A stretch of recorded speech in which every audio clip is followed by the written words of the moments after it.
રાજકોટ અગ્નિકાંડને લઈ કોંગ્રેસ હવે ન્યાય યાત્રા કરશે। મોરબીથી ન્યાય યાત્રાની કોંગ્રેસ શરૂઆત કરશે। યાત્રાને લઈ રાજકોટમાં કોંગ્રેસની મહત્વની બેઠક પણ થઈ। 9 ઓગસ્ટથી કોંગ્રેસની ન્યાય યાત્રાનો પ્રારંભ થશે। સુરત, રાજકોટ, મોરબી, વડોદરાના પીડિતો યાત્રામાં જોડાશે। મોરબીથી ન્યાય યાત્રાનો પ્રારંભ કરવામાં આવશે તો કોંગ્રેસની આ ન્યાય યાત્રામાં 300 કિલોમીટરની આ યાત્રા રહેશે, જેમાં દરરોજ 25 થી 35 કિલોમીટરનું અંતર કાપવાનું રહેશે। રાજકોટ ગેમ ઝોન દુર્ઘટના સ્થળે સભાનું આયોજન પણ કરવામાં આવ્યું છે। તો આ ન્યાય યાત્રામાં 100 પદયાત્રીઓ જોડાશે।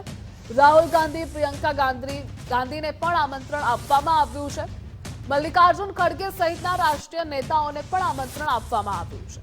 15મી ઓગસ્ટના દિવસે સુરેન્દ્રનગરમાં ધ્વજવંદન કાર્યક્રમ પણ છે। વિધાનસભા સત્ર દરમિયાન યાત્રા ગાંધીનગર સુધી પહોંચશે। ક્રાંતિ દિવસે આપણે ગુજરાતમાં અન્યાયની વિરુદ્ધમાં, ભ્રષ્ટાચારની વિરુદ્ધમાં ક્રાંતિનું વાતાવરણ ઊભું થાય એના માટે યાત્રાની સવારે 9 વાગે ત્યાંથી શરૂઆત થશે।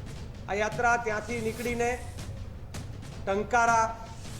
ટંકારાથી ગૌરીદળ અને 9મી તારીખે રાત્રે ટંકારા રોકાઈ, 10મીએ ગૌરીદળ કે રતનપરની આજુબાજુમાં જ્યાં સારું સ્થળ મળે ત્યાં રોકાશે। 11 તારીખે યાત્રા રાજકોટ સાંજના સમયે પહોંચશે અને ટીઆરપી ગેમ ઝોન, જ્યાં આપણે આપણા 27 લોકોને ગુમાવ્યા છે, ત્યાં સંવેદના સભાનું આયોજન થશે। ત્યારે કોંગ્રેસના દ્વારા આયોજન થઈ રહ્યું છે, પરંતુ આમાં ગુજરાતની જનતા જોડાશે, માત્ર કોંગ્રેસના કાર્યકર્તા નહીં।